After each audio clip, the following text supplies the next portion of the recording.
The Peace Dependency podcast is brought to you by Total Red NES. Shop your Goofy Food Controller TWO merch and CTWC approved hardware on TotalRedNES.com.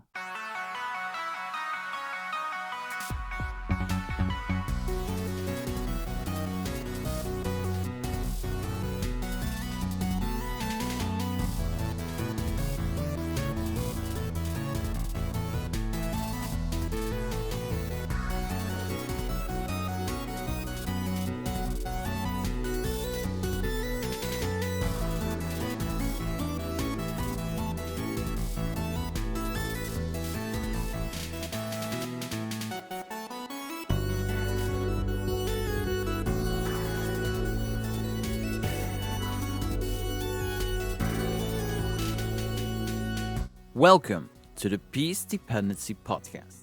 I'm your host Frank, also known as Sir Mazer. In May it has been announced that there will be a Classic Tetris Dance World Cup. It will be held this summer in the city of Fürth in Germany. Reason enough for me to drive 2 hours in my car to meet up with Jakub, Tractie and Marq at Jakub's house in Dortmund. Besides talking about CTWC Dance, we also talked about the Classic Tetris Germany organization and the journey of these three gentlemen in Classic Tetris. This is our conversation. Jakub, Marq, Tractie, welcome to the Peace Dependency podcast. Thanks so much for joining me here live on video. If you're going to watch this on video, but Marq will get in. We'll start with you in a second, but we have two new people here on the podcast, Jakub and Tractie. You know, the first question to everyone who's new on the podcast is, how did you get into NES Tetris? So basically for me, it was in like the beginning of 2019.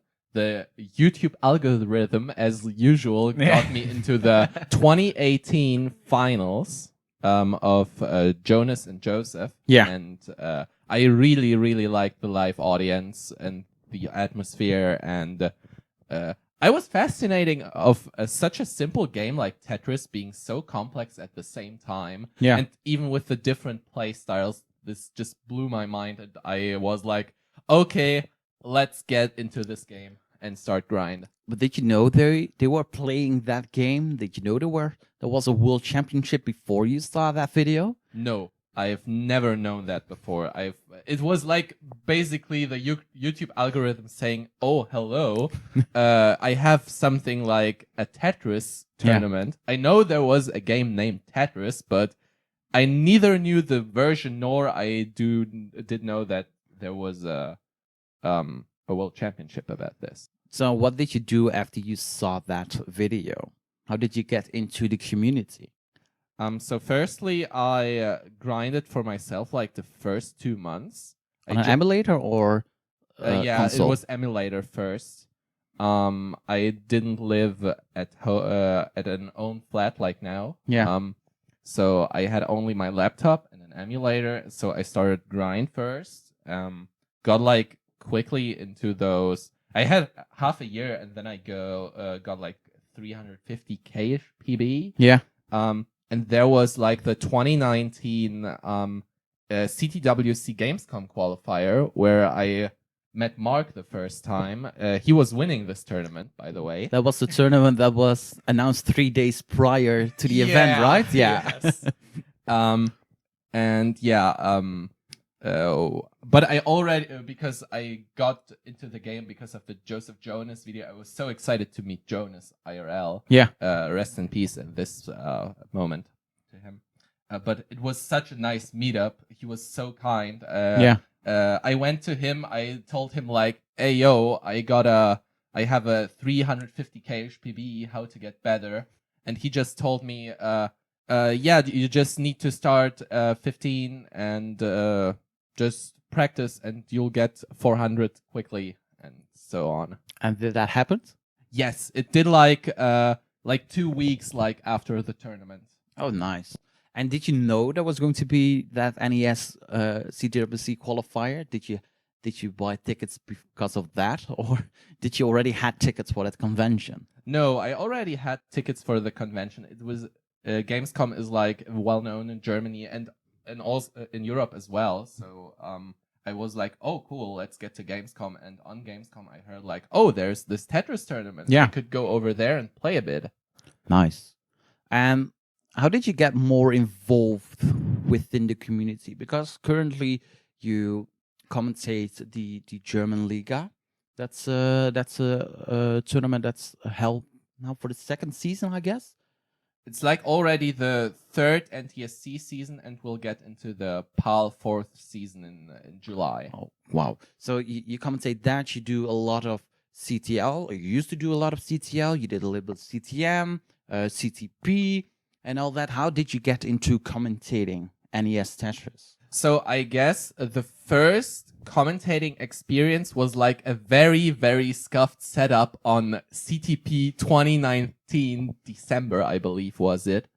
I was commentating, I believe, over a game of Adam MTS and Marq. I remember this one because my setup was so the setup was so scuffed, and he got a really, really nice late level chase down. I believe it was like 25-ish. Level 25-ish, and I was like commentating in the lamest possible way over this. But because I wasn't practiced at all in commentating over such a thing, but with more and more I developed an energetic, I would call it energetic style of commentating over matches. I become very loud when it comes to very exciting a very excited moment. Oh, you can certainly become very loud, because I was listening to the German Championship in 2021 when the Poets and Marq Michals were playing in the finals, and you pretty much, I don't know who was else on on a commentary team that day, but the game one before the finals, you pretty much blew the mic. Yeah, this is like this was like my first live tournament to comment over, I believe. No, it wasn't, but it was one of my first. It was my first big live commentary in front of a bigger crowd, you know. And the audio in the room, it was very tricky to get it on, and with two microphones. And for the first matches of the tournament, the microphone was turned on the wrong side, and so the sound was very strange.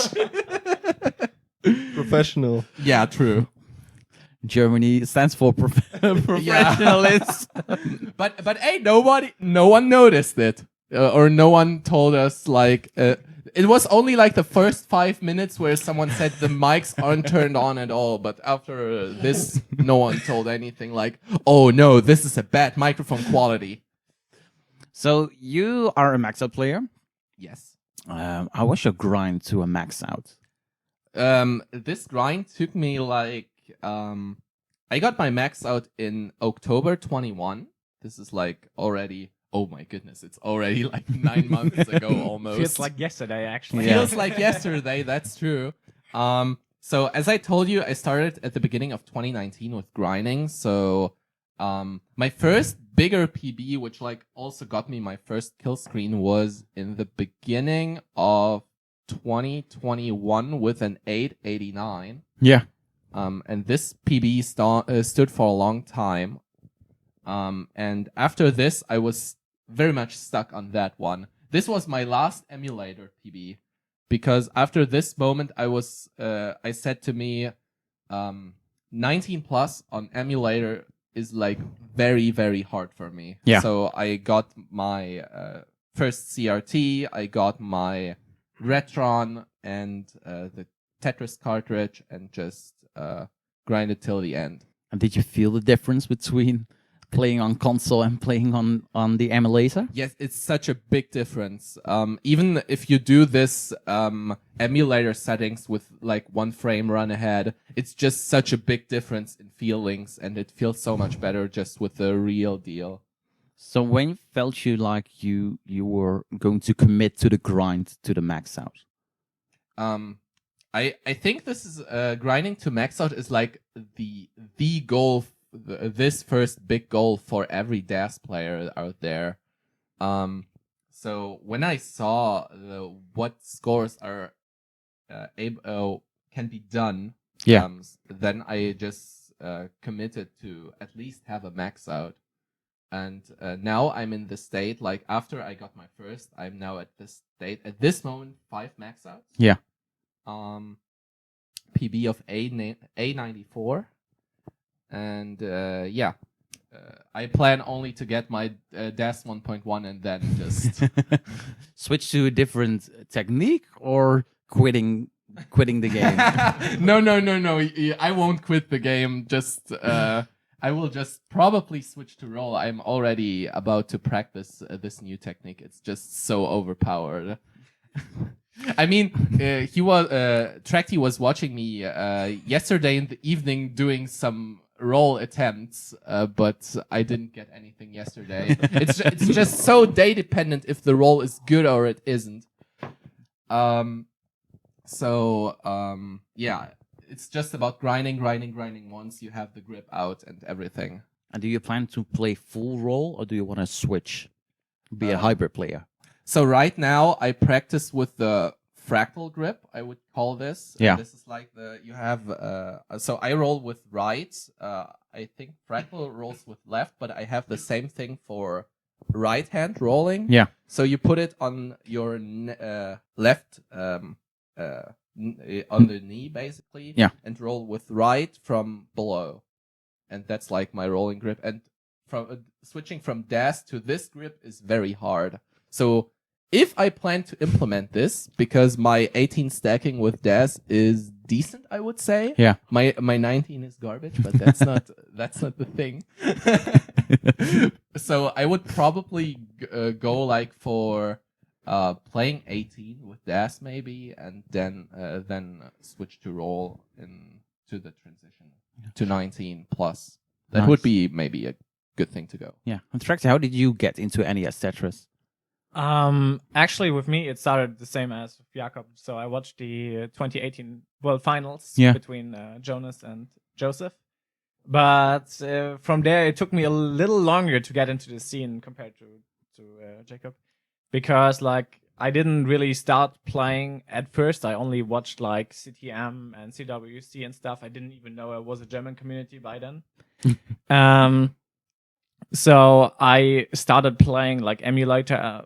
I think somewhere February 2020, I think. So 1.5 years later, pretty much. No, I didn't. Yeah, I guess I didn't watch the 2018 World Finals in 2018. I watched them somewhere in 2019. Oh, yeah. So I only watched for like half a year, and then I was like, maybe you could try this yourself. So I picked up the game and played some emulator, first NTC, then a bit of PAL, and then there was a convention in Düsseldorf, not far away from here, where I traveled, and there was some guy with an NES Tetris setup there. Would coincidentally was Jakub. So that was the first time I ever played on console, actually. So what were you doing there? So we had basically this promotional stand with with Daniel from Next Heroes. Shout out there.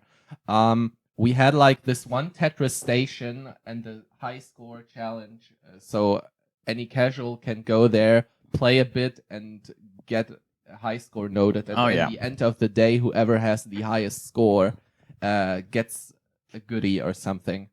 And funny, it was on the day that I got on this day my first PAL 600K. Oh, nice. And it was like completely unrecorded, of course. But he's my witness that it happened. Yeah. Yeah. I don't believe you. But was it the time you knew, okay, this is playing on console, I play on emulator, I want to switch to console? Let's say it like that. I played console for the first time there, and I immediately bought a console. So it was like night and day difference for me. Like I felt the delay between, like you press the button on the console, and it immediately switched. And I was like, "What kind of magic is this?" Yeah. So I thought I buy my own setup, and then that's what I started playing. I think that was like August 2020 or something, and since then I'm playing on console. And you play both PAL and NTSC? I only got a NTSC setup since like mid of last year or something. That's when I started playing NTSC, but the first year was only PAL, I would say. You're not very known within the international community. You just pretty much focus on the German scene. Yeah, I would say so. I'm not. It's not like I'm only focusing on that, but it's just the main area where I'm around at the moment. So, it started like with getting involved from the last German championship last year. So that's where I started getting involved in all the organization and stuff. So before that, I was not just a player, you know. Yeah. So that's why I changed. And do you plan to focus more on international stuff, or do you want to keep it with Classic Tetris Germany? No, because like especially because of CTWC DES and stuff. Obviously you have to know all the communities and how they interact with each other. Yeah. And, like there are like many differences in the world, so you have to like be. It's always an advantage if you know all the players from around the world. Yeah. So that's why I'm focusing. How did you get into Classic Tetris Germany, the organization? Actually, it started with Marq just coming by because of one of his jobs back then, and he was like, "Yo, is there someone in town who wants to meet up?" And I was like, "Yeah, sure, why not?" And then he traveled by and just stayed at my flat for a few days, and we just hang out and did some Tetris stuff together. And and then somewhere a few months later, he asked me if I would want to help with the German championship, and that's where it all started. And since then, I'm part of the team, and we're working on everything. And what's your role then within Classic Tetris Germany? Well, officially, I'm basically the guy who writes everything. I have no clue. In Germany, it's called Schriftführer, but what the hell? Protocolist? Something like that? I guess Is this so. a word? Protocol? Protocol? Protocolist. Like Yeah. You write the protocols. protocol and spreadsheets and maybe that all. Yeah. But generally, I'm more a guy who is behind the scenes, like organizing stuff from behind, like maybe sometimes doing a bit of stream work, sometimes like buying stuff and like carrying 3 CRTs to a different town by train, like stuff Money like this. is your job. I'm not usually not seen in front of the camera. And you do a lot of behind the scenes, but do you want to do stuff in front of a camera or maybe commentating or something like that? I think I'm best at like doing organization stuff in the background. I'm not an entertainer, to say it like this. I think I'm just my main strength is at just organizing in the background and make sure everything is going to work correctly and be prepared for everything and stuff like this. You do organize your own tournaments within Classic Tetris Germany. I think we had the Leipzig qualifier a couple of weeks ago.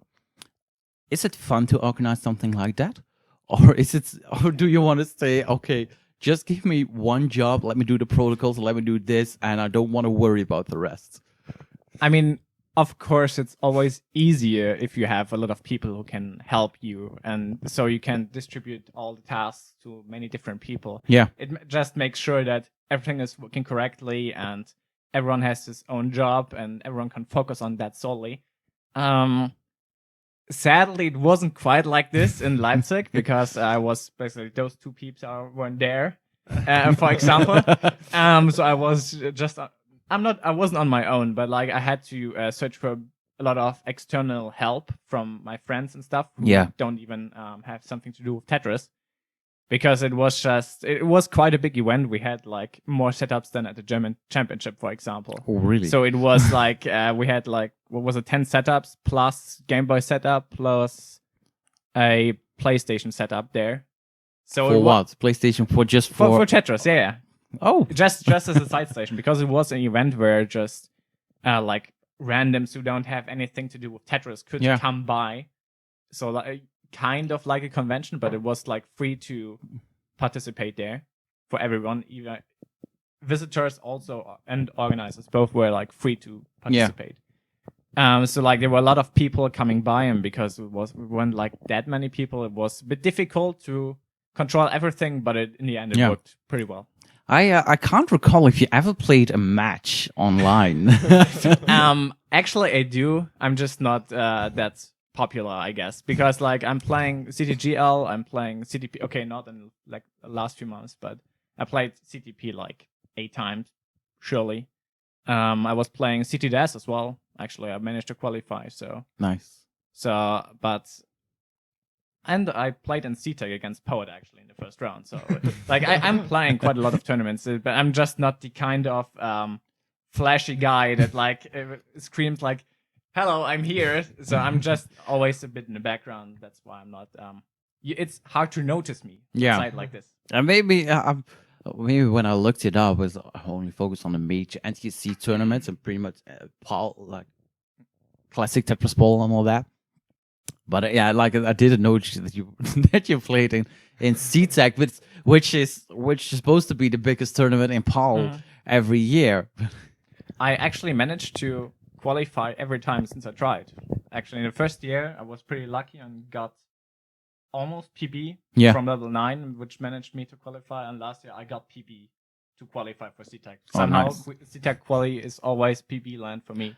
Have you've never been to Copenhagen?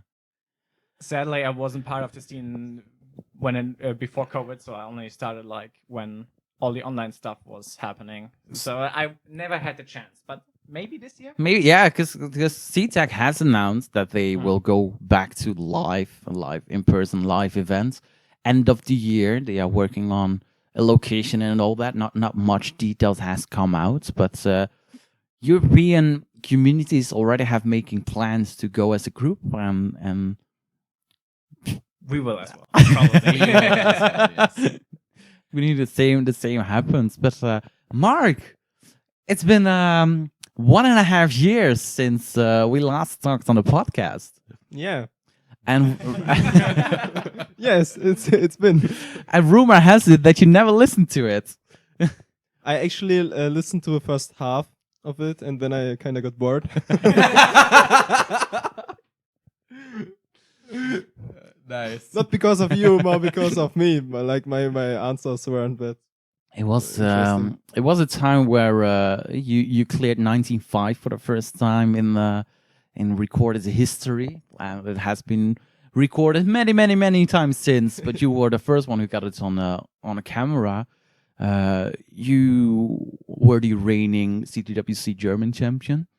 At the time, we flew to Portland for the last CTWC in 2019. We spoke about that a lot during the last podcast, but also a lot of things changed since the last time we talked. You grew beards,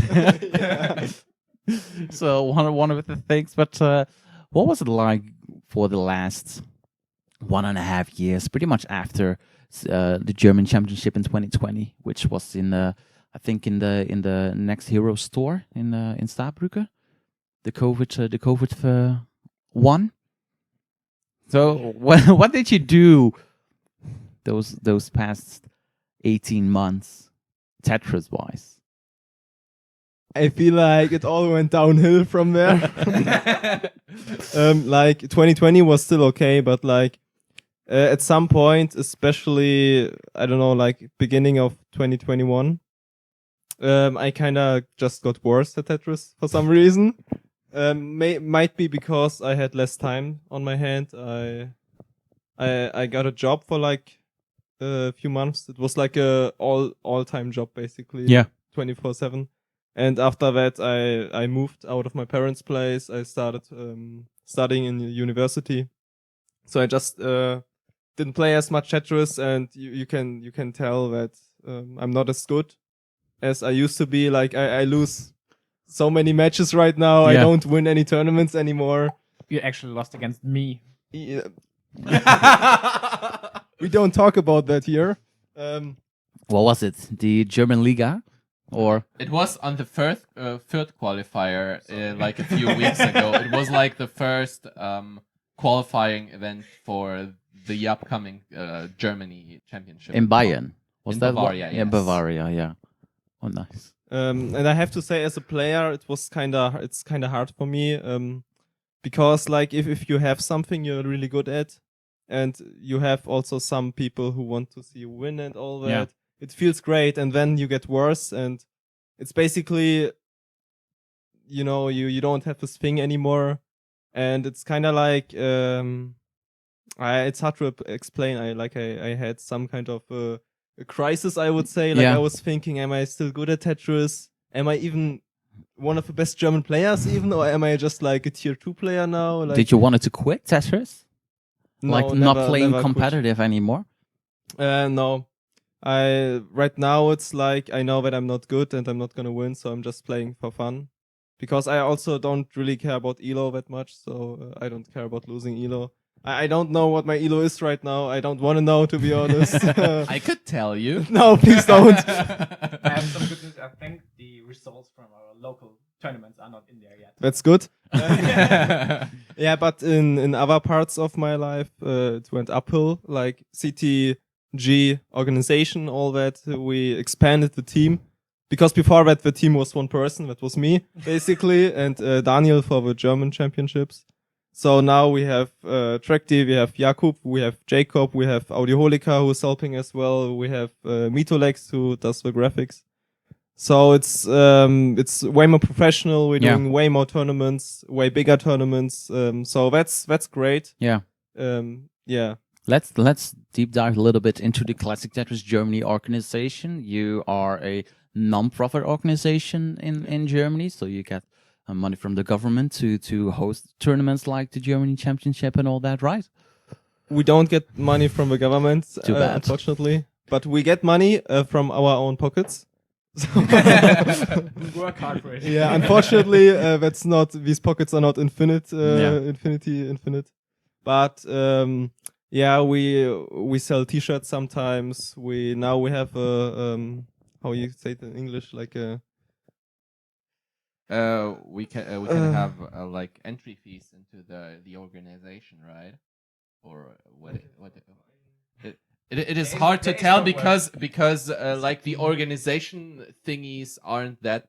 This German thing called Verein is not that known outside of Germany. Oh yeah. Because it doesn't exist everywhere, anywhere else. It doesn't exist. Basically, we have ways to take money from people to spend on the tournaments, and but still, that's not enough. We're still making minus, but that's like we're happy to pay that from our own pockets. Like we are dedicated. So when did you decide that you needed to expand the team? It was kind of by accident, I would almost say. Like last CTGC, the German PAL Championship. 2021? 2021, Yeah. yes. It was the biggest championship yet. And then I knew I had to expand the team for that specific tournament. Yeah. So I asked Tractie, I asked Jakub, I mean, sorry. And they kind of stuck with the organization. Like I was, in my mind, it was just for this tournament. Yeah. Interesting to know. That's a thing we didn't know either before. Yeah, I so mean, yeah. I wasn't planning ahead. That's like who I am, you know. But they kind of stuck with me. That's really annoying. No, I'm sorry. I'm just kidding, of course. Yeah, and then we did everything together. We have meetings every week. Yeah. Once a week, and I'm really grateful to have found these guys. Very dedicated people. So. And yeah, you have meetings every week. What are the things you discuss? Because now we'll talk about it. CTWC. Yeah, for now it's CTWC. DAS is on. Will be talked on the meetings. But when you're just 3-4 weeks after a German championship and there is no international tournament you're going to organize, are you planning ahead? What will 2023 look like? Where are we going to host qualifiers for the German events? Are we going to host the CTWC Germany qualifier? And are you planning where is going to take every tournament place? Yes. Basically, we have like, I don't know, 6 tournaments this year. So every time one tournament is over, we already have to plan the next tournament. Yeah. And we're also planning, we're looking for conventions where we can go for tournaments. We're talking about that. We need meetings for about, I don't know, graphics, for announcements. Like it's like, if you think about it, maybe from an outside perspective, one meeting a week is kind of a lot, but it's actually not enough because there's so much things to talk about. Like for just one tournament, you have to talk about how to get the setups there. Yeah. Take in entry fees or not, like the time schedule, location sponsors, bracket size, like this. everything. And we basically we need like 2 meetings for one event. Yeah. Like 2 weeks for planning one event, but there's one event every week, so it's a lot of work also goes into it. How do you plan where you're going to have competitions? How do you plan where you're going to be for a German qualifier, or where you're going to be for the German qualifier last year for CTWC? That was one of the few qualifiers that was in person. It happens to be in the same weekend where the Bavaria qualifier was the previous day or the next day, one or the other. But how do you know? Okay, this tournament is going to be in Leipzig. This tournament is going to be in Dortmund. Oh, we want one in Nuremberg, for example. It's basically all connections, to be honest. Like I've been doing this for years now, so I have a lot of connections to like event organizers and things like that. So basically in Leipzig there's the HTWK, it's the German name. It's you can explain it. University of Applied Sciences in official English name.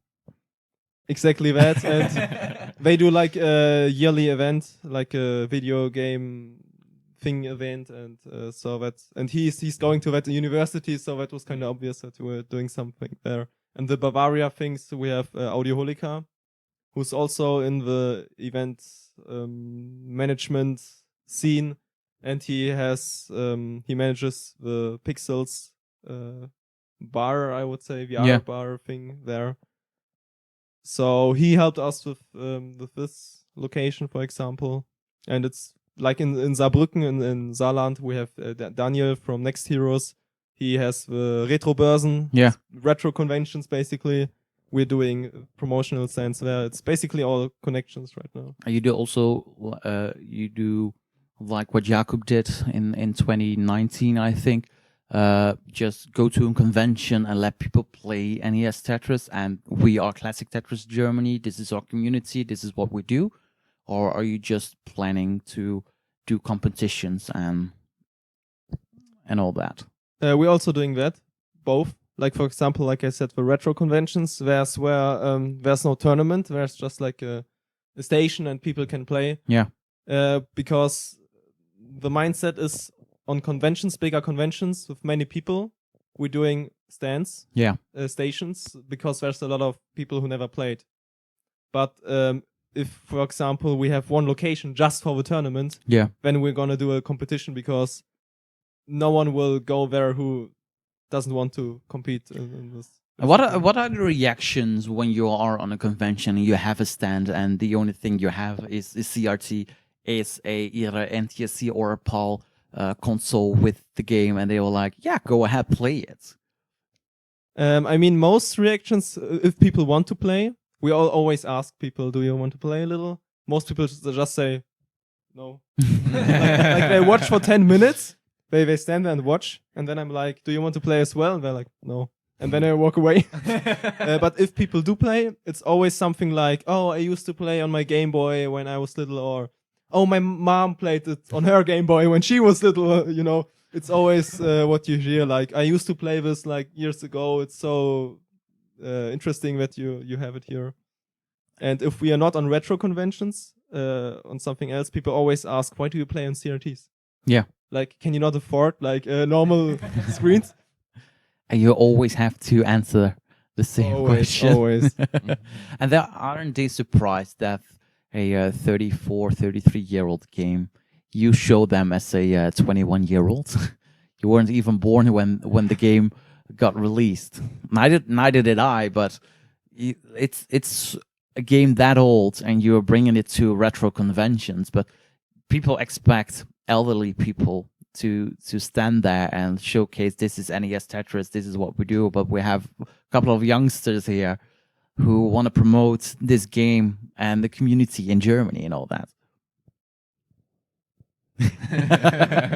Actually, people are never surprised about that. They never ask like, "Oh, you're so young. Why are you playing Tetris?" I think that never happened. Oh, sorry. Sorry. I think that's a thingy because like everyone in the world like knows Tetris and they just see, oh, there's this funny block game. I'm gonna play it maybe. So they don't actually check like which version this is. They see, oh, that's Tetris. I know that. Maybe I'm gonna do my level 5 starts or something. I don't know. Yeah. And most of those casual people, I would say, they don't even know that you can start above level 9. And that's why we, when we go to this promotional stands and conventions, that's what we want to establish. We want to put, if we have the possibility to do so, to take a pro and stand him next to a casual and let him explain like techniques and stacking and everything. Yeah. That would be a long-term goal, I believe.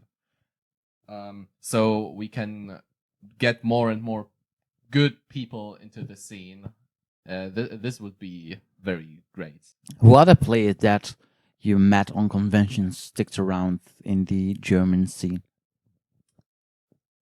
You're one of them, yeah. We talked about that. He obviously. That's a hard question because for me it's like if I know these people, I don't remember from where I know these people. I just know them. I really have to think about it, but I think it's what happens very often is that people are already kinda in the community, but not actively. They're just on the server or something. Yeah. And then they come to a tournament and they see, oh, these people are actually nice, and then they become active. They start chatting with us and going to the tournaments.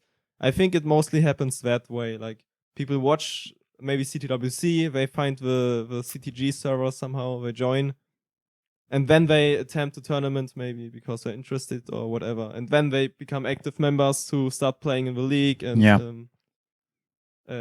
tournaments. What are the goals for 2023 for the German scene, for Classic Tetris Germany? Because we now have 2022, we have German Championship in June.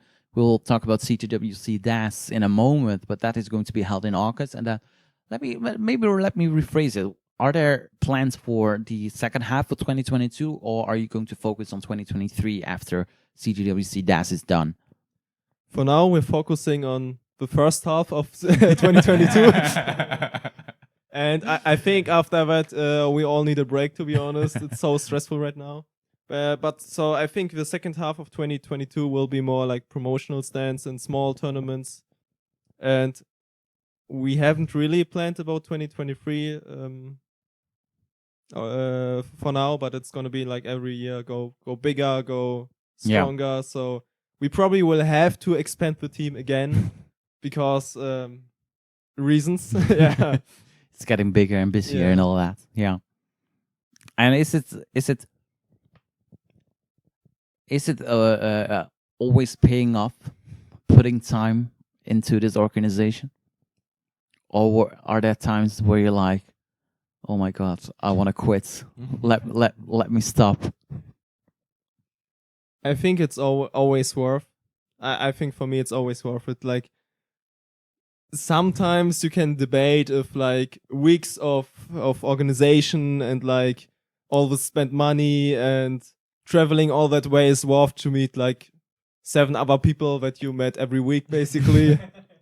But for me it's always worth just seeing the people again and things like that. I think Tractie can tell you more about that because he probably spent the most work into a single tournament, which was Leipzig. I don't know anyone from the team except for me in the earlier years, of course. Yeah, who put that much work into just one tournament. So maybe he can tell you if it was worth it. I mean, it was a lot of fun actually organizing all of it. The best thing is when you like work on something really hard and for a lot of time. Yeah. seeing it turn out well is like such a good feeling in the end, because like all the effort you put in was worth it. Of course, like you always see some stuff that you can do better. That's like, I don't think any tournament or convention will ever be perfect. No.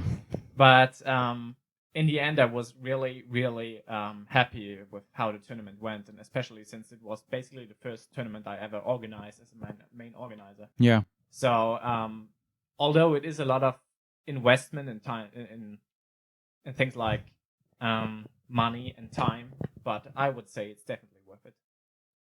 And is it something you want to do next year, or? Yeah, definitely. And what are the things you want to do differently, or what are the things you want to do the same whenever you're going to organize the Leipzig qualifier? So first up, the problem is that I don't have a car, which makes carrying all the setups, especially the CRTs and PC for streaming, to locations very difficult. Like I needed a lot of help from friends who have cars, for example, so they had to help me out. So that's the first thing I'm gonna do. I'm gonna get a driver license. Yeah. Also, I think one thing that we could improve on was just getting more staff people to the tournament. Yeah. Because like it was a really big event and we were just not enough people. So we have to really work on expanding the team. That's something we really have to do. So we can grow as a community. Where are the most players in Germany? Basically, I would say in Nordrhein-Westfalen.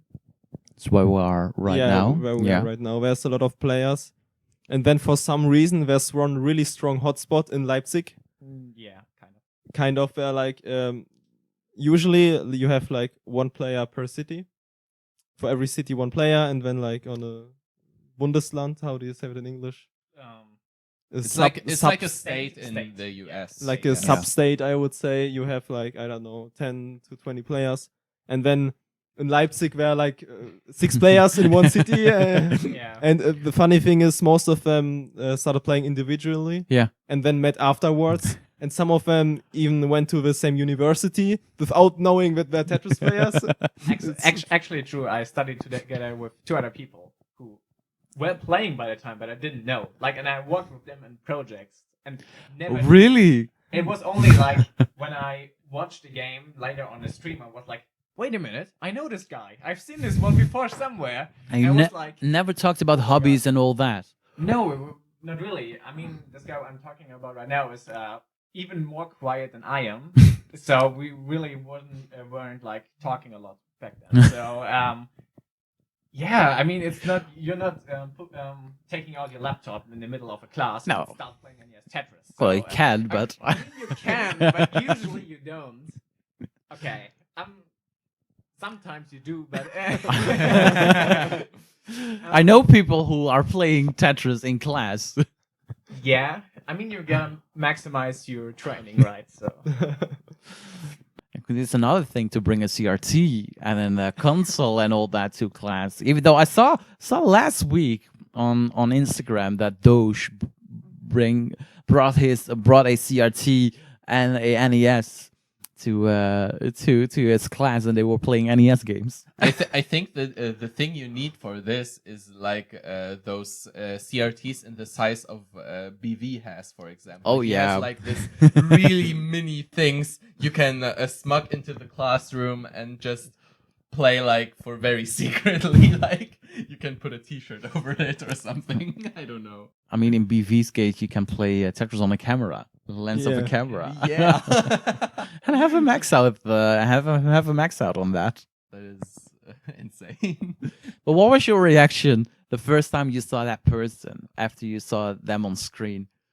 You were like, I saw you on I saw you playing Tetris. I play Tetris myself. it was actually a small meetup where we kind of met together with 2 other people. Marq was there as well, I think. So we were like, it's really kind of awkward in a way because you know them for one thing, Yeah. And then at sudden, they invade a different space. So, like, it was really awkward. So you could actually talk to them about NES Tetris. Like, how likely is it that you can walk to a random person on the street and talk about to them about NES Tetris? Like, almost zero. So like, that's what it felt like to me. Like, I'm talking to someone I know, and he suddenly knows about NES Tetris. Yeah.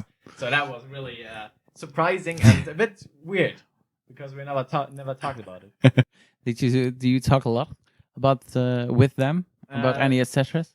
Sadly, no. That's I feel like they are not that involved into the community. I think Yeah. they are playing just for fun, for themselves, and like they only visit like local tournaments, which Yeah. is fine. They can obviously do whatever they want to. Yeah. So we are not that in touch with each Oh, other, yeah. sadly. Then the reason why I am here and why we're all here, we're going to turn the clock a little bit back. I think it was March. Mark, you said that there was going to be tournaments where you couldn't use either tapping or rolling. And then people ask, can you use DAS only? You didn't give an answer on that. Secret. So then we had the Benelux Germany meetup in my hometown, and you still didn't want to say anything about that.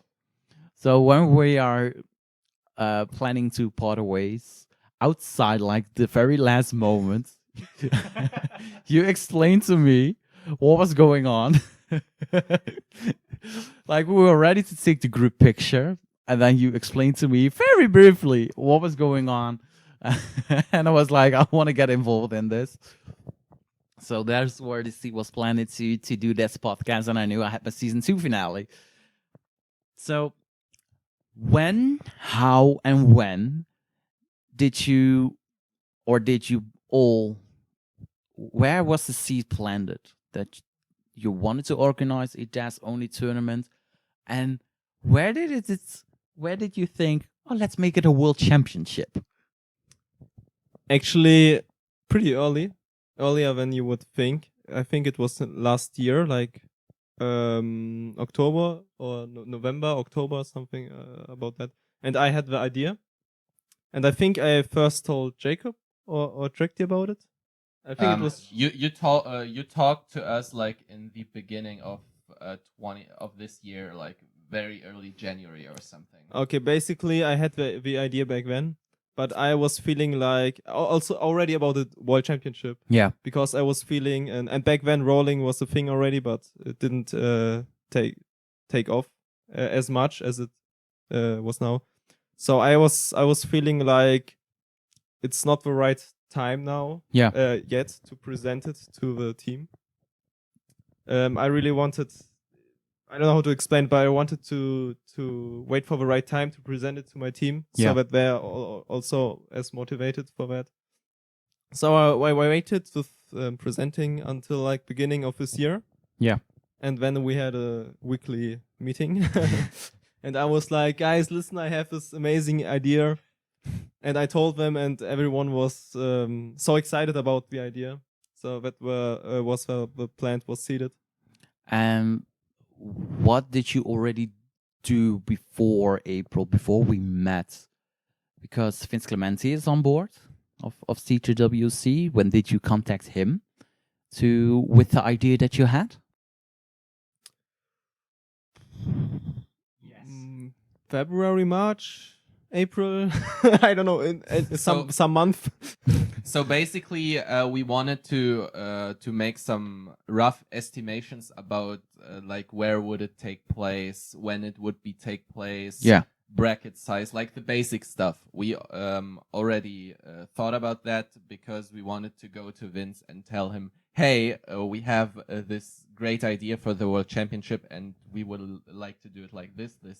How do you think is it? Like, we weren't even knowing if they would say, oh, well, that's a great idea. Yeah. So we pretty much just came around with the plan already. So yeah, but we are not at the point yet where everything is like detailed plan and something.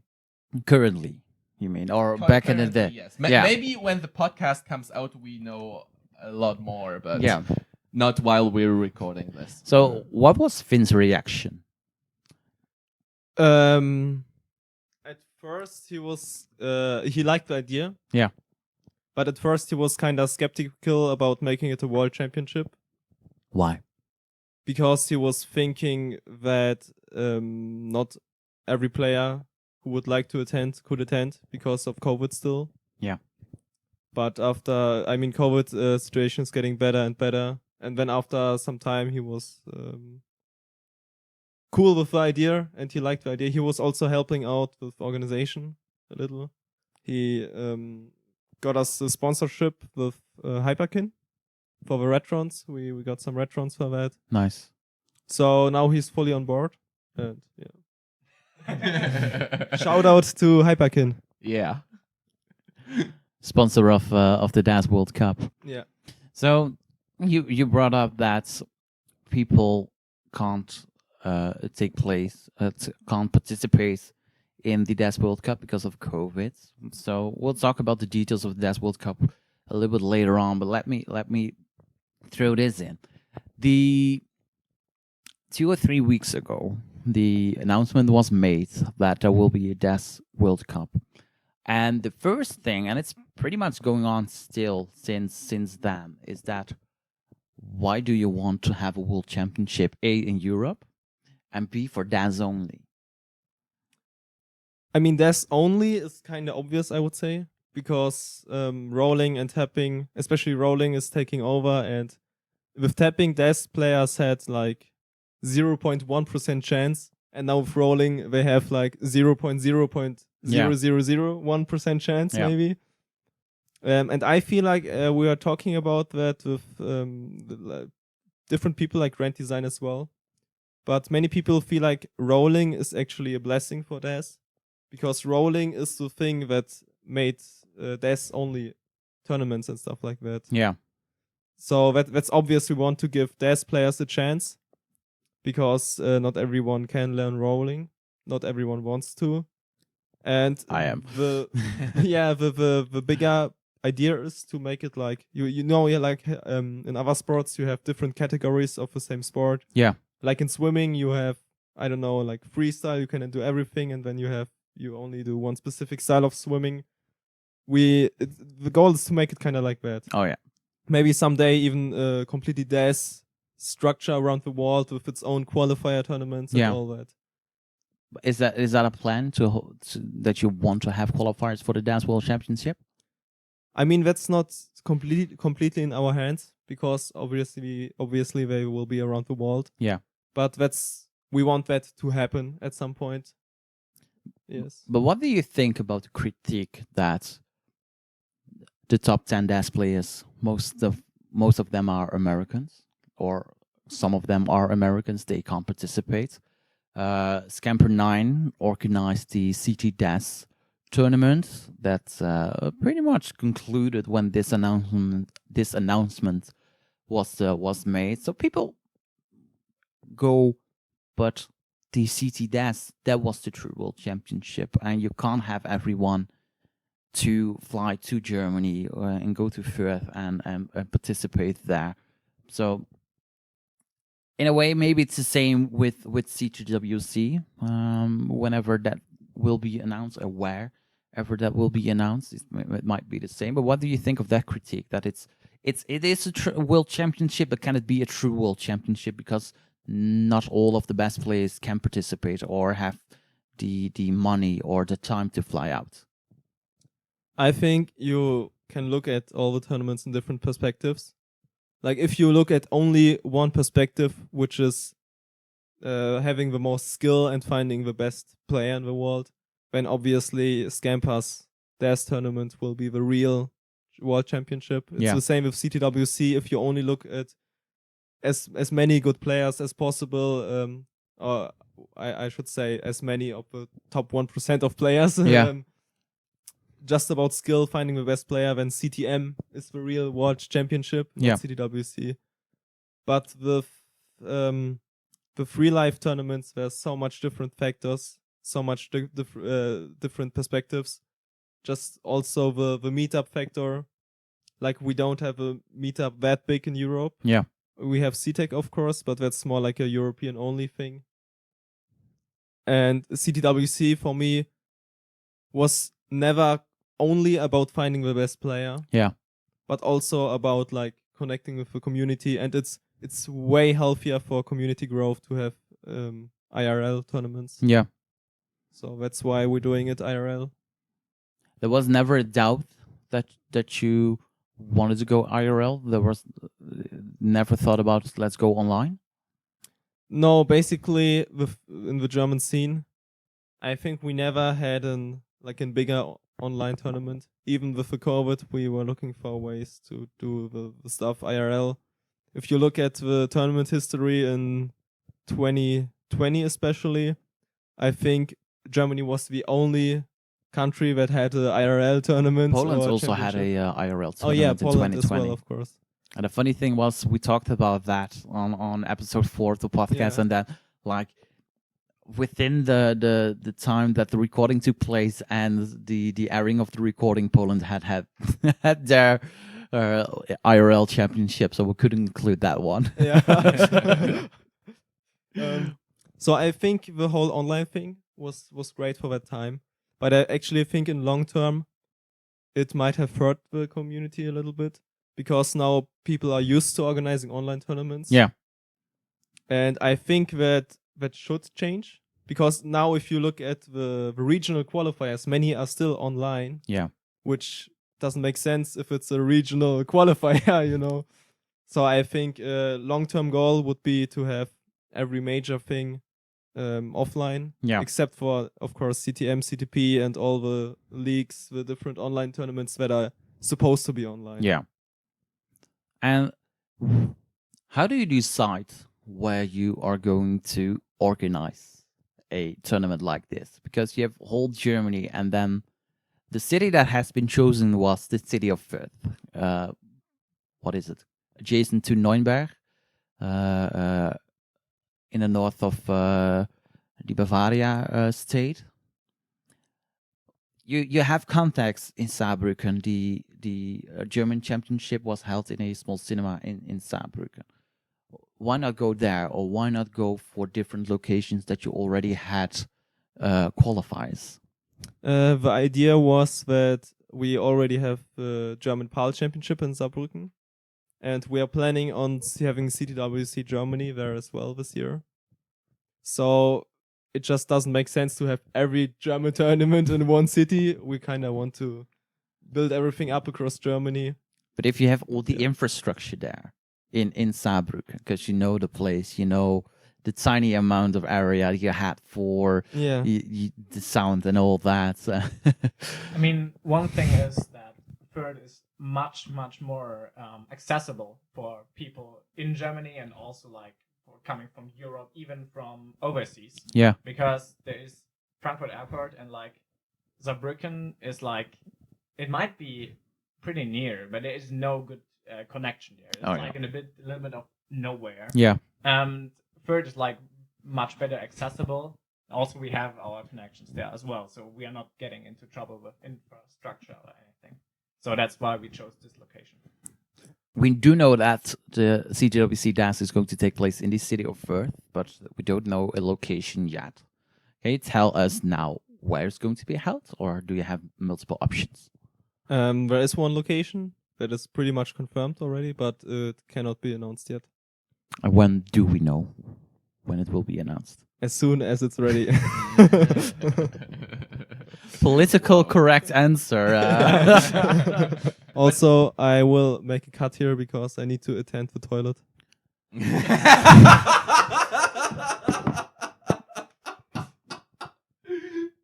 Oh my goodness.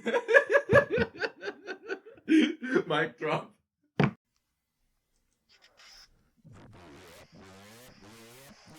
Total Radness! Yo, this is Steve DeLuca of Total Radness, home of the Tetris World Order. Bringing order to a chaotic world. Ready to get rolling on the right side? Dominate the D-pad with a goofy foot controller. Visit TotalRadNES.com to score a controller modded by the inventor, me. We've also got TWO gear, CTWC approved hardware, and a ton of additional retrospective madness. Tune in to twitch.tv/TotalRadness to watch Quaid and I take the BLV to 11. Also, don't miss the other homies at Aaron Jazamoki for the Boom Tetris house parties with the Kitchen Dwellers. And at Classic Vomps for those classic Tetris snugs. Be the best and keep it TWO for life.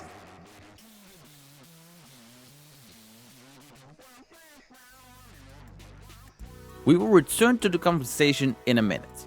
But first, if you like the Peace Dependency podcast, help us grow. Please share the podcast with every classic Tetris fan.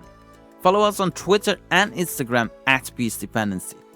You can also like our Facebook page, Peace Dependency. Subscribe to our YouTube channel. We will have all the podcasts available at full length. Also, you can listen to the Peace Dependency podcast on Spotify, iTunes, Google Podcasts, or your favorite podcast app. You can also subscribe to our brand new YouTube channel, Peace Dependency. On that channel, we'll have mini documentaries, NES Tetris related topic videos, and more NES Tetris content. Also, join the Tetris Friendlies Discord server. Besides the fact that it's the place to discuss anything PDP, you can also participate in some lovely friendlies or put your ELO on the line in the various ELO battles. If you have a suggestion who we need on the next Peace Dependency podcast, let us know through your socials or the Discord channel. Now, let's get back to the conversation where we will continue talking about CTWC DAS. So let's go over a little bit over the structure of CTWC DAS. It's going to be taking place over 2 days, Saturday and Sunday. And you sent me the time schedule for the day, and on my schedule, it said that the qualifying process would start at 8 a.m. local time. Luckily, that changed to 10 a.m.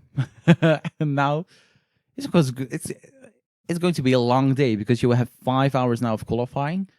And then you have the round of 32 or round 1 on the same day. So we're going to start at 10 a.m. We will be done by 9 p.m. on that day. Why did you make that decision to do qualifying and round 1, the full round 1 on the same day? First of all, on the second day, so you can have a bigger focus on the top 16 or whatever, the top players, because that's where the main action will be at. Yeah. And second, back then we already wanted to have the possibility to expand the bracket if necessary, which probably will be necessary because we have a lot of announcements, sign-ups already. Sign-ups, yeah. Exactly. And are we looking for 84 or are we looking for 46 or we're looking for 182 or what is this bracket expansion going to be look like? 256. 256. Just kidding. Probably 48. Probably. Yeah. I mean, it could be really depend on how many signups we still get. Like, we are working on all the advertisement, and the more information we get, the more people know, okay, I want to attend or I don't want to attend, and the more people will fill in the sign-up form. So we are trying to be very flexible about the amount of signups that come in. Yeah. So that's why we made the schedule like this, so we can easily scale it up. So we'll maybe have a little bit less of qualifying, but more time for round 1, or we can do a little bit of round 1 the next day. More like just have more setups. More setups. so you can just make sure you. I think that's it's not obviously not confirmed, but most likely the times will stay about the same. Yeah. But just it depends on, do we use 4 setups? Do we use 6 setups? Do we use 2 streams? Do we have to take 3 streams? So that's we're just making it broader instead of changing it. Do you want to restream every match, or do you want to have probably one or two main streams, and then those other matches that will focus? Will you can record the probably the other matches that aren't streamed, but do you want to showcase every match? So the plan is definitely that we stream every match because we believe that this is like the best way to go. Yeah. Like every match to happen live. It was I don't know if this was at some CTWC where we just got infos from site station on streams, which someone screamed, "Oh, this player got eliminated," or something like that. I mean, that's cool, but I'd like to see that by myself as a viewer from my perspective. So we probably will go and expand the number of streams rather than just press the record button for the others and then go to stream and say, "Hey, this player got eliminated, by the way, And this is how. Yeah. and this is how." Yeah. Okay. Yes. Okay. And is it a goal to make everyone play? So if you potentially wanted to expand the bracket, so let's say you have a 84 bracket size. Do you want everyone to play their round one, or do you want everyone who qualifies that they can play one match, or is it this is a hard limit, this is a hard cap? Like there's of course a balance you need to have in mind. We have only this weekend and we have limited resources, but on the other hand, we of course want to have as many players as possible participating in the bracket, because a lot of players come from as we discussed before, from other countries, even other continents, and it would be a shame if we just would say, no, you may not participating because the bracket is too small. Right? Yeah. So we will probably look for a possibility to let the bracket size be as big as possible. Yeah. And maybe online qualifying before the event, that you have as much time for other players? We usually don't like online qualifiers simply because of the reason that it's different setups. Not everyone has the same chances because of this. Like some people maybe only have black and white CRT, for example. Yeah. Also, you don't have some people maybe don't even have NTSC consoles at home. So Yeah. they can't even qualify from home. So it's also we have some other things prepared to make sure everything is going to be legal and fair for everyone. So we really prefer it to be on person, the qualifying. So it's going to be CTWC style qualifying. You have X amount of time to qualify, 10 a.m. to 3 p.m. 5 hours. You can rent an hour for a rental station, and then most max outs, and then a kicker. That's going to be the seating order. Yes. You are correct. Yeah, I believe in DAS tournaments, it is not that much about getting some real high scores above 1 million. It's like already special to get a qual max out. So that's why we still go with the max plus kicker in a way. And probably CTWC will. It's just the way it always has been with CTWC. Well, so why? I mean, you have to say for that specifically, it makes a lot of sense because 1.1s are not that common, you know. Yeah. So, but when you look at rolling, where people like do max outs on a regular basis, the system might have to be reworked. But for DAS, it doesn't. It just works perfectly fine. How do you know when a player is not playing with the DAS playstyle? How do you try to regulate that? We're working on special DAS-only cartridges. Yeah. Where it's going to be impossible to tap overall, basically. Obviously, I won't go into technical details how that works exactly, but that's the easiest way, because that way you don't have to monitor everything. You can just let people play and be sure they don't roll. I mean, those people could try to roll, but it wouldn't give them any advantage. It would be even disadvantages. Yeah. over the real deal with the DAS play style. So, yeah, that's what we opt to have with this cartridges. So we don't. The other way would just be have a lot of refs, which are at every station and check. Okay, is he playing with the DAS play style? I mean, rolling won't be a disadvantage. Rolling will just not work at all. Like, Yeah. it's not an option. Yes. But if people normally play with the hyper tapping style and play with that, and they have a quick tap setup and they just automatically go into tapping, it won't work, or will only work for that quick tap, and the rest of the inputs are neglected. Like we said, we are not sharing the exact technical details simply because of possibilities people could try to make use of it. Yeah. So we're gonna definitely tell them use this. Yeah. And if you tap and do some really fast tapping, you're gonna get punished for it.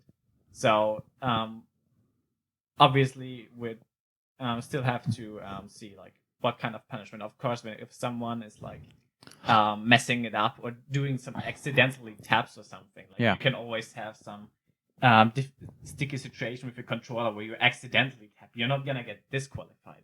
So Auto DQ. no one is gonna like accidentally get disqualified or something. That's not gonna happen. Nah. So no one has to be scared about this. It's just we are working on exactly so.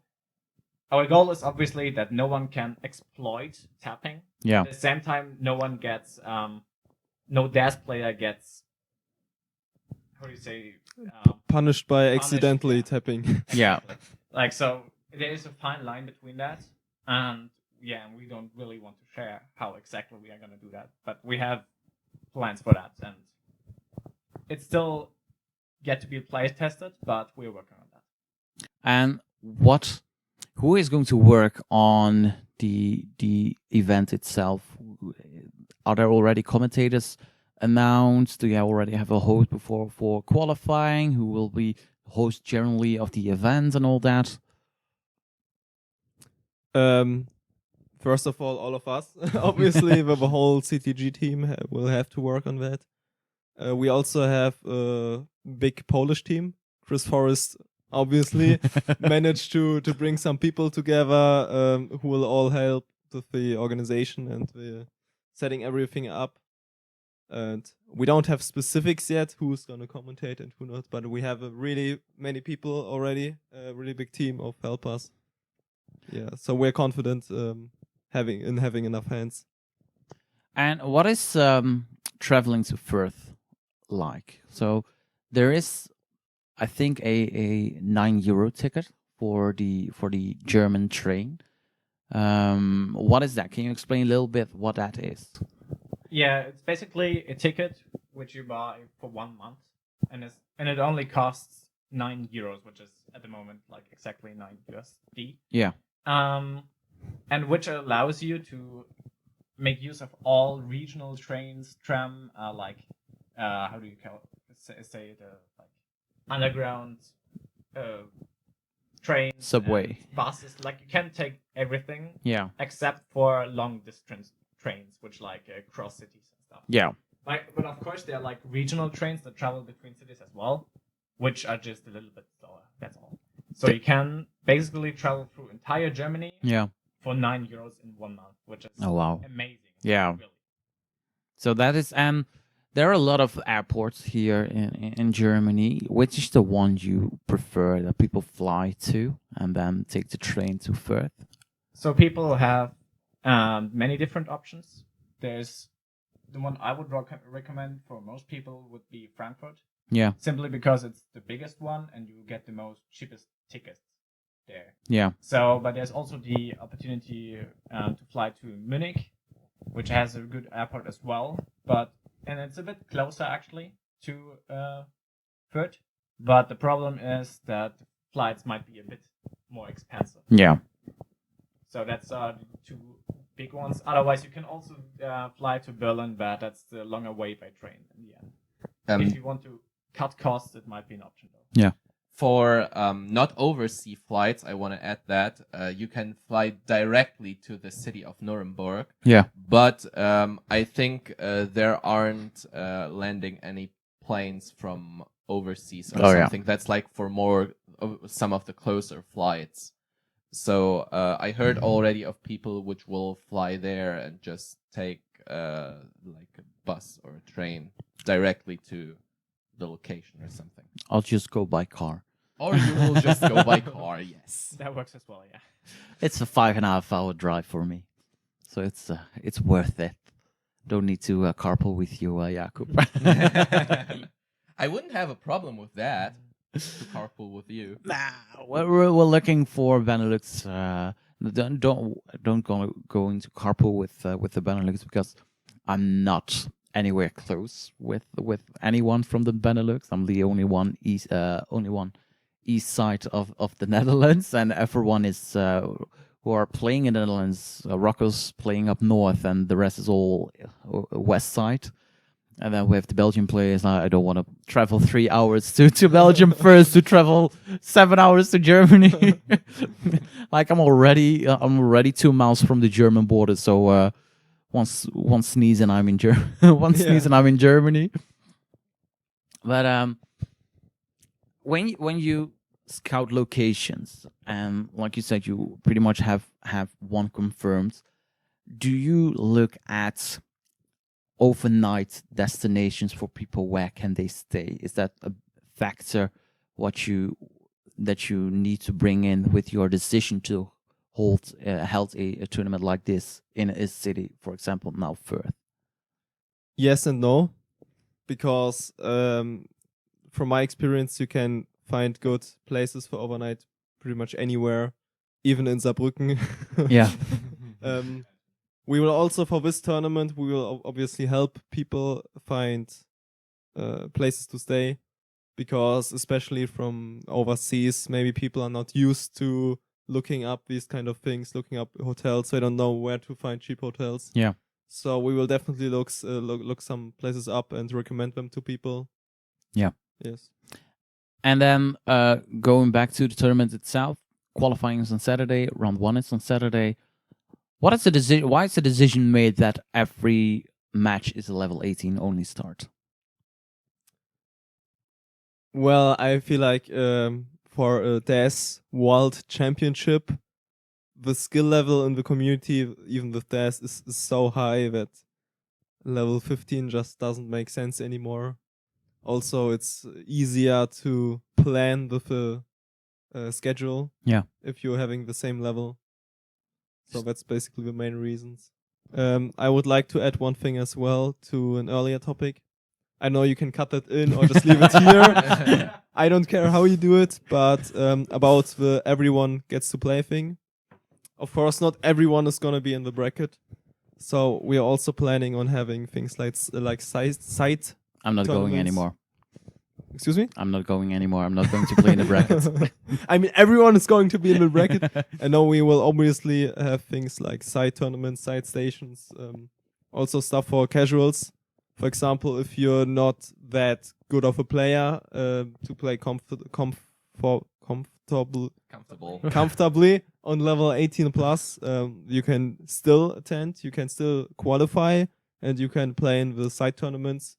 Maybe there you will win matches, because this is where this is aimed also for casuals. Yeah. Is qualifying limited to 18 only, or can you start anything above 9? I think it's actually free for any level at the moment. So Yeah. there are no plans for changing this, but if someone comes around and tells us a good reason why we should Yeah. be allowed to start on level 3, then we might change it. No, but any level is allowed.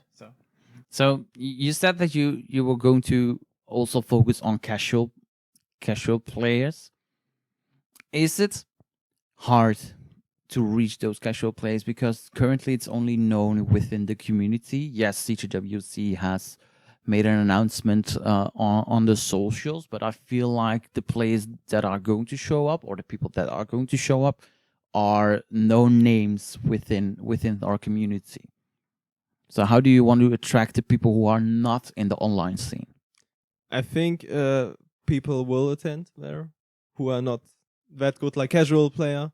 Even on our local German tournaments, there's always 1 or 2 casual players who maybe. I mean, there's a lot of players on the Discord servers. Yeah. Who have like 100k PBs or something, and we mostly see these kind of people on the tournaments, the IRL tournaments and stuff. So I think we don't have to specifically aim for people like this. I think they will attend as well, even if it's just for the side tournaments or for watching. The most important thing is just to do good advertisement, so people actually like notice it. Yeah. Like this podcast will help as well, of course. Like Yeah. if someone wants to know what is this tournament all about, we can just Look to the Peace Dependency YouTube channel and have a look. you find all kind of questions answered right there. Block. Take a look Subscribe. Subscribe to PDP. Yeah, and to the PD channel. PD You know, only. Oh, you know what funny was? I don't know who leaked it, but talking about the video. So I set it to unlisted, that video, so you could see it. I was wondering, like, I know you send it like unlisted, and for some reason it was like Honestly, it was still unlisted, and the one, I don't know who, but somehow I was asleep. So the announcement. So here's my plan. What I wanted to do, or what I told you. I made that video. It got some delay because there were some hiccups. So I wanted to do pretty much the day before the announcement was because I was like, screw it, it's going to take so long. I'm done with this video. But fortunately or unfortunately, I had some hiccups. So I changed that. It was 11 p.m. when that video was done. I rendered it. I uploaded it to YouTube. Was unlisted. I sent it in the secret chat that we had to discuss this PDP episode. So I went to bed. I'm like, okay, when I wake up, I will plan it for 4 p.m. Central European Summer Time, which is 10 a.m. Eastern Time. And then I wake up and I see like, oh, CTWC has announced CTWC Dance World Cup. Wait, my video is there, but who? how? How did it land there? Yeah, I don't know. My guess is Vince Clementic was in that chat, so maybe. Probably. Yeah, probably. But it wasn't listed, and I was so confused. I'm waking up and you told me like you want to like publish it to PM or something. Yeah. And I'm waking up and like, It's already why is two. it there? Why is it? It was already at like 200 views or something. yeah, so I quickly changed it from unlisted to public, but it wasn't even meant to go public at that time. You know, when I saw it, some community members sent it in the CTWC desk chat, Yeah, and I was like, where did he get it from? I was like, oh my god, I was so confused how it got leaked because it wasn't meant to be. I mean, who else is in that chat? I mean, even if it's not that big of an issue, but It wasn't, but I found it so funny. Then I just oh yeah, it's there, and then Wing Fryer posted it on the various socials, and I was like, oh my god, what is happening here? But you know what's funny with organizing things and planning announcement? It's always something like this always happens, and then as the organizer, you always have to act like it was planned. And if you want to watch some details on CTWC Dash, you go to the Peace Dependency YouTube channel, which is a brand new channel from the Peace. Scout told me you're now the owner of Peace Dependency Productions because you have a podcast and now a YouTube channel. So yeah, you can go there and watch that video. subscribe to the channel. Exactly. Yeah. So, moving on, let's go to Sunday. Sunday is going to be top 16 only. That is one thing that it's for sure. Or is that also depending on if the bracket will be bigger? May see a top 32 match there. Yeah, definitely. So, as a comparison, last German Championship last year, we had the top 16, which we played on 2 setups with 2 consoles each, and it was like we had still a little bit of time spare on the end. Yeah. So like if we say we are doing 2 streams, top 24 is easily, and top 32 might be possible. as Yeah. well. So we are easily, it's not set at top 16. So like if we expand the bracket, we're probably gonna expand the second day as well. The semifinals and the finals are best of 7, first to 4 victories. Was the decision made to have that semifinals and that finals to be a best of 7 and not a regular best of 5? I mean, the more games you have per match, the more precise the end result will be. And we felt like, especially in the finals, it's very important to have very precise outcomes. Yeah. And not going for best of 9 in the finals, just go for best of 7. I mean, with best of 9 NTSC, it would be kind of much for the players. Like, who wants to play like 90 minutes of NES Tetris at a time? It might be a bit much. I commentated a 90-minute match once. Was not NTSC, it was PAL. Was it with Adam? It was with Adam.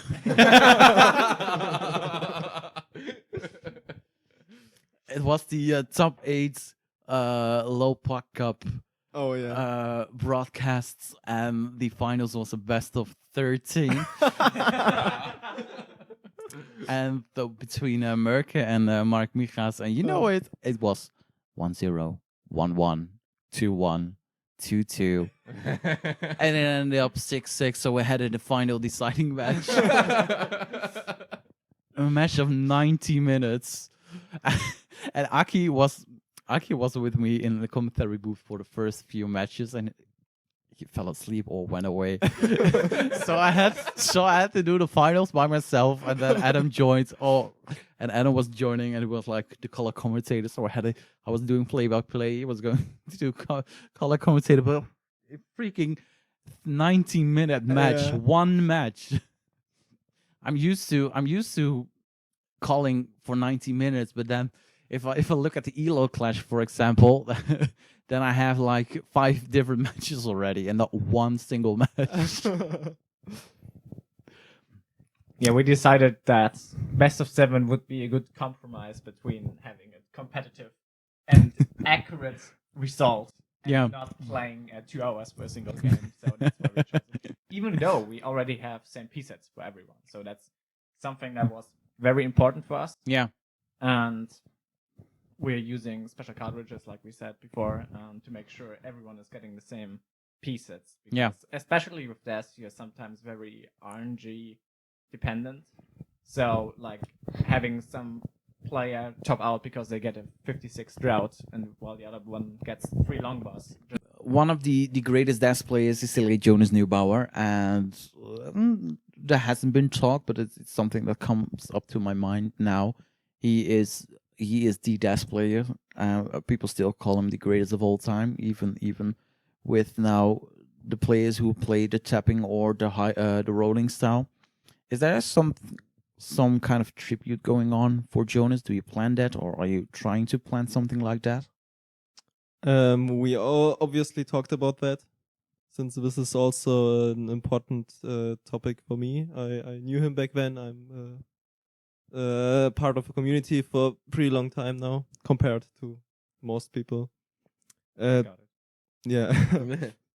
Show off. With Flex, but okay.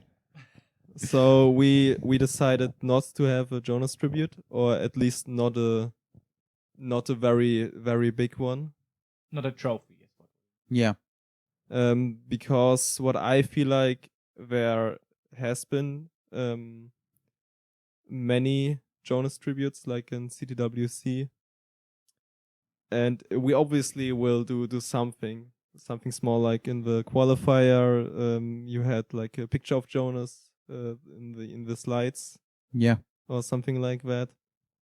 But I feel like in a way I don't want to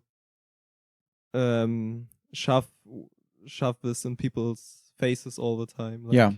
we already had a lot of Jonas tributes everywhere, and I think it's kinda also time to focus more on the positive sides.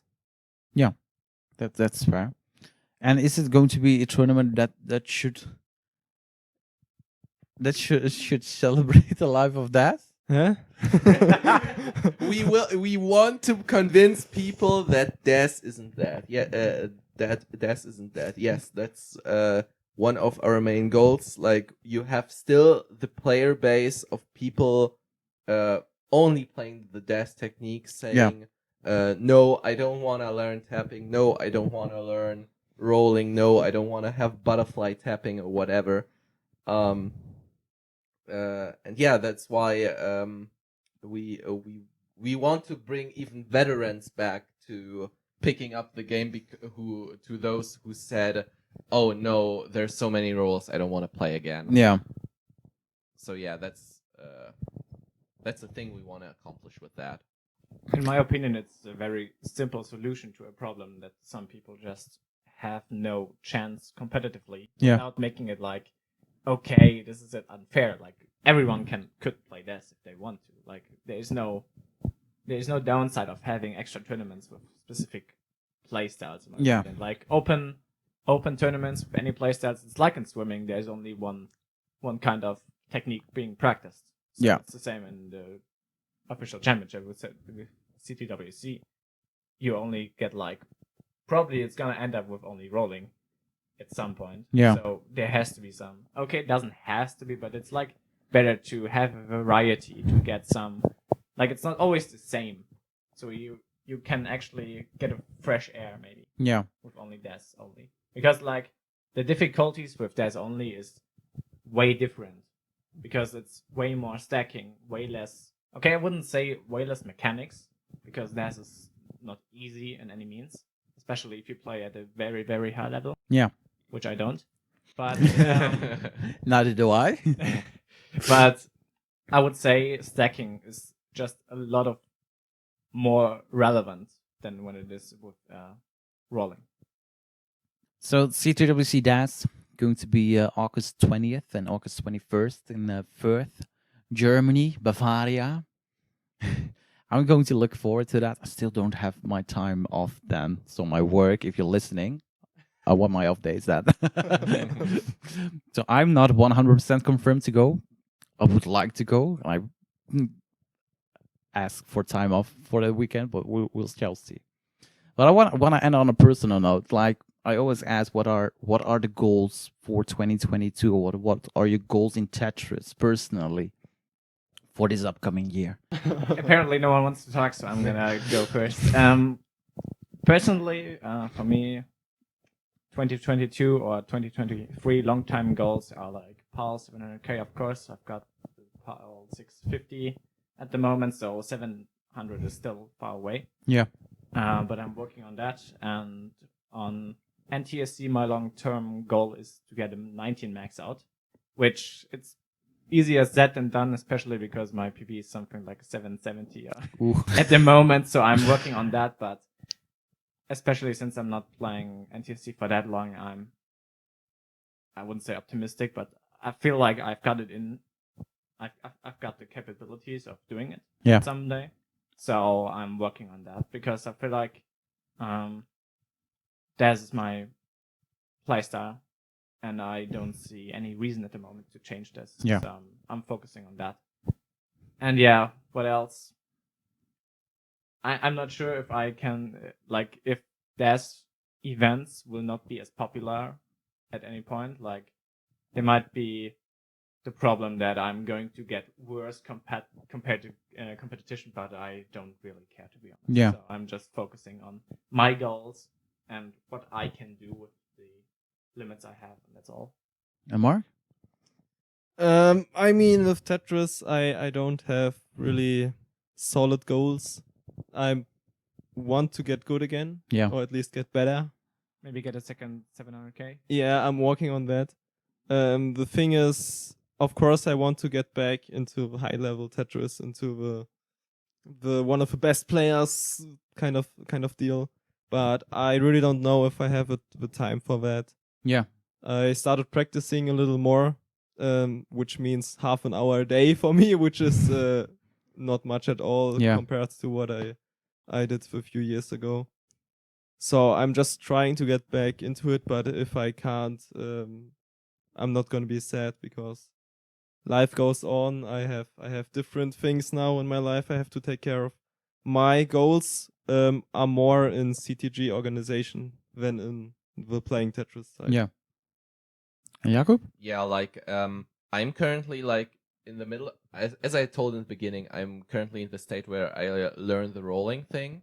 I'm in this transition phase right now with playing still DAS in comp and doing rolling like half an hour a day, like Marq, for example.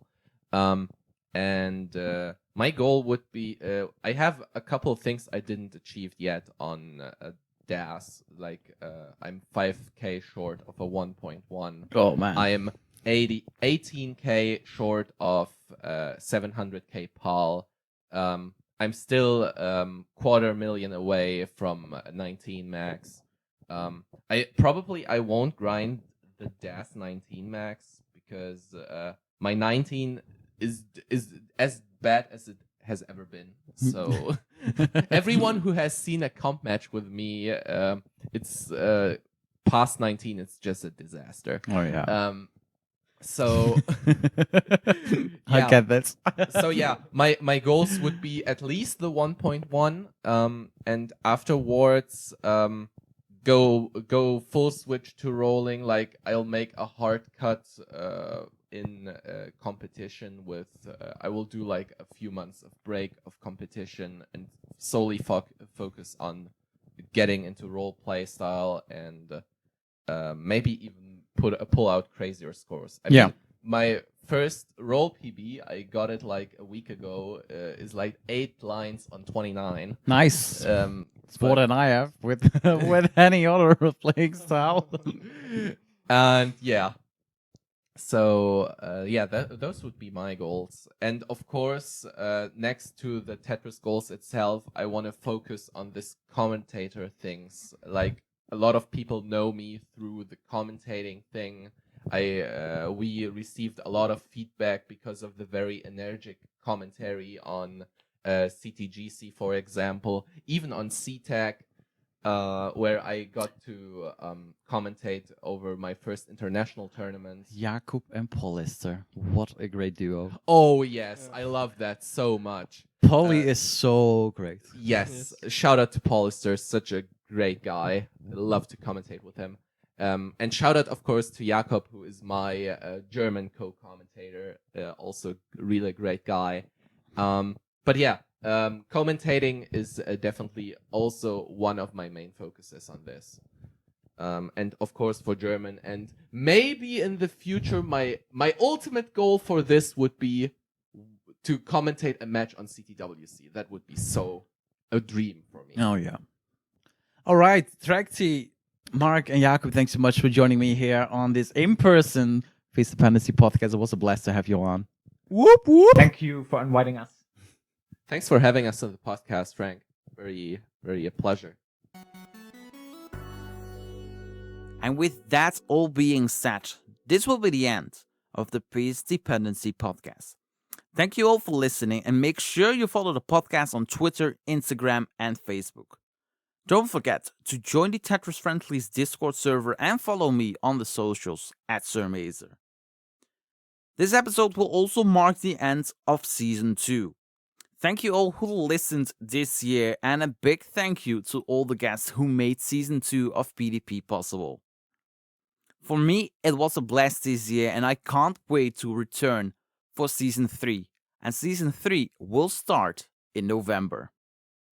For now, have a great Tetris month. No, have some great Tetris months. And I will see you all in November.